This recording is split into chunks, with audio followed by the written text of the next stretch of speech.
Hi guys, Phil McGilvray here, founder of Grandmasters and passionate budget coach. In this video, we're going to continue on with our How to Budget series. Now, there's been 3 videos prior to this one. The first one was an overview of my grandma's budgeting system where she used glass jars to put aside money for all of her future expenses. And from that, we drew out 5 key principles to how to budget. The second video was about identifying the income that you need to use to budget to. And this is very important because your income defines the upper limit of your spending. So you cannot spend more than you earn.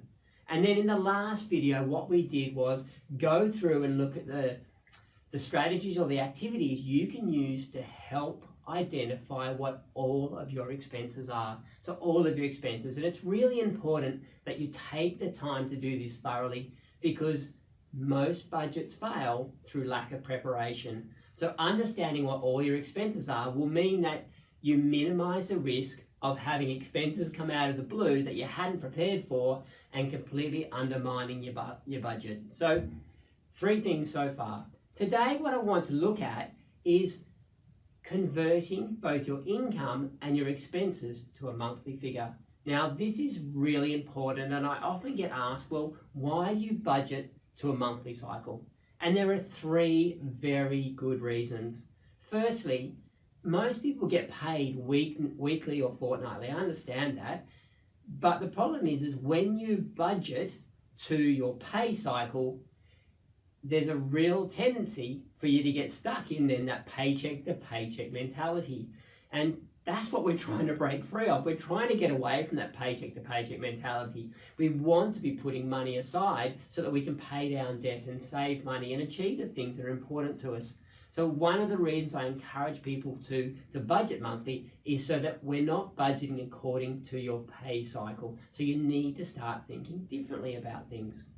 The second thing is that most of our bills, or most of the big bills at least, do occur on monthly cycles. So they might be quarterly, they might be yearly, they might be half yearly, or they might be monthly.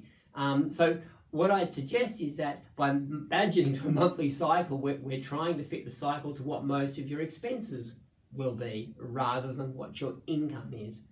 And the last thing is, part of this process that I'm going to take you through is at the end of each month, we do what's called an end of month summary. And the end of month summary is where we reconcile what your budget says you should have with what your bank account actually has. And this is really important when we live in a world of online bank accounts and virtual budgets, is we need the two to align. So the ideal time frame to be doing that is on a monthly basis. Weekly is far too regularly.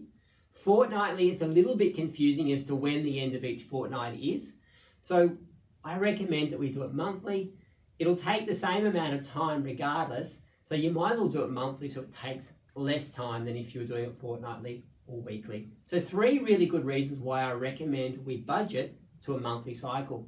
Now, what we've now got to look at is, well, how do we actually convert everything to a monthly figure?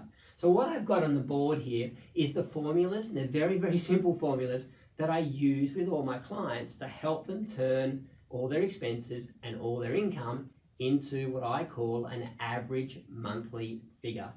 So let's just start with weekly. The basic formula is really simple. Firstly, you take your weekly figure, you times it by 52 to make it an annual figure, and then you divide it by 12. And it's exactly the same with fortnightly.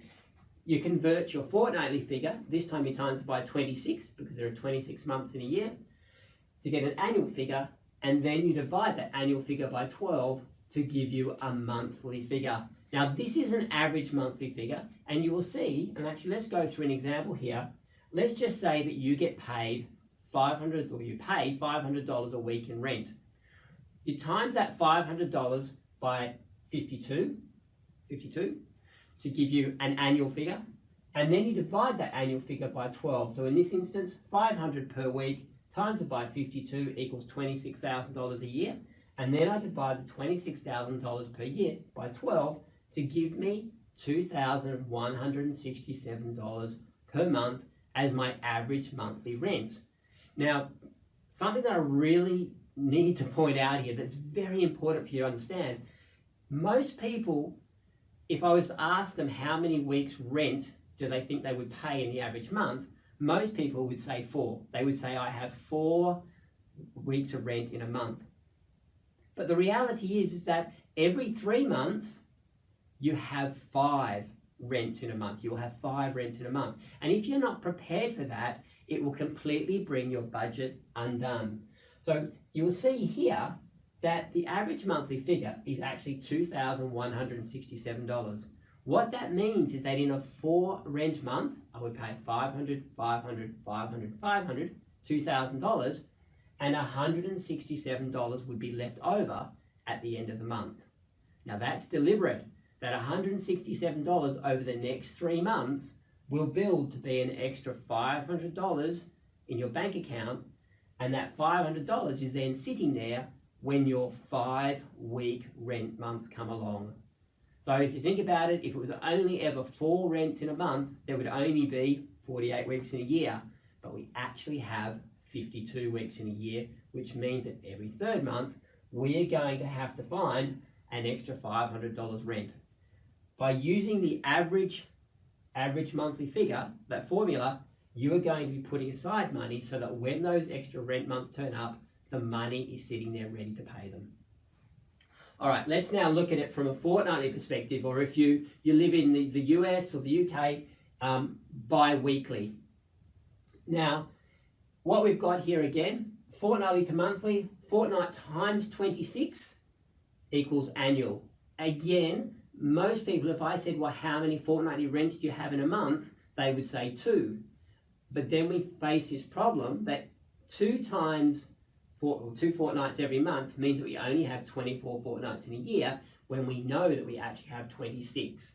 So every 6 months, there is going to be an extra fortnight. So every 6 months, we are going to have to come up with an extra $1,000 rent. So what we do here is we go fortnight times 26, then divide it by 12 to give us our monthly figure. So this is $1,000 per fortnight rent.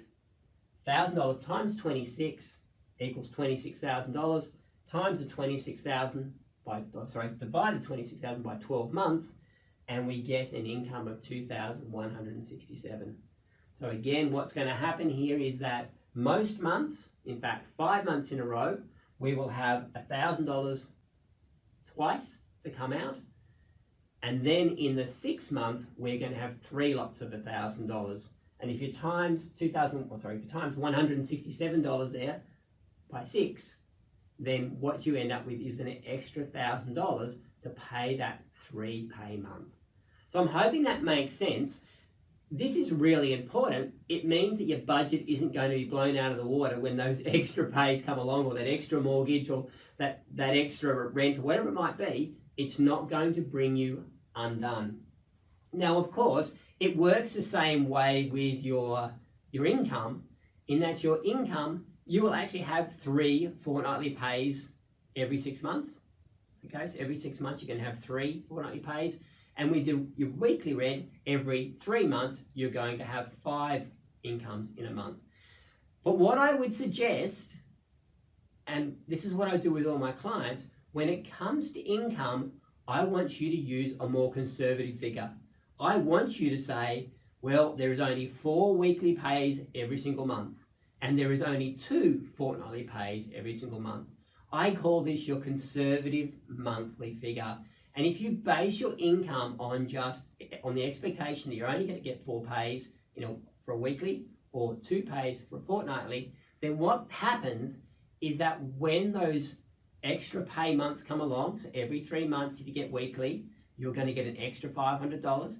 If you fortnightly, every 6 months, you're going to get an extra $1,000. Try and treat those as a forced savings. Try and treat those as a bonus.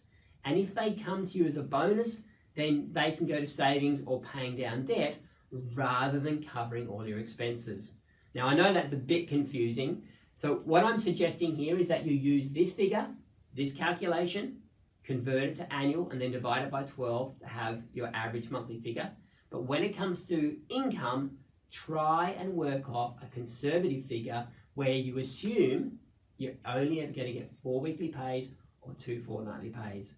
And then those extra pay months are completely bonus. So I'm hoping that makes sense.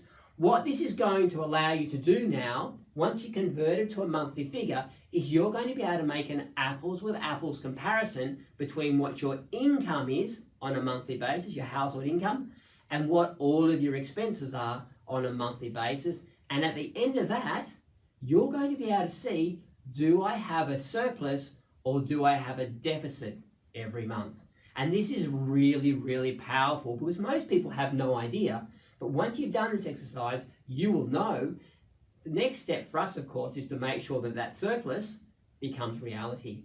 So yes, I'm hoping that makes sense. It's a really important part of this process to be able to identify, do I have a surplus or do I have a deficit?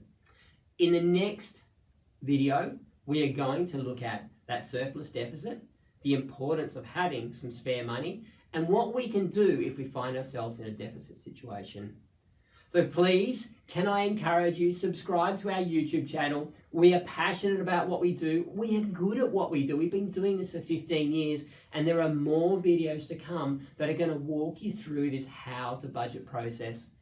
But at Grandma's Jars, we're all about helping people budget. We're about helping you break the paycheck cycle. We're about helping you get on top of your debt. And we're about helping you save more money. So if those things are of interest to you, please click on the link now, subscribe to our YouTube channel, and I look forward to seeing you in the next video.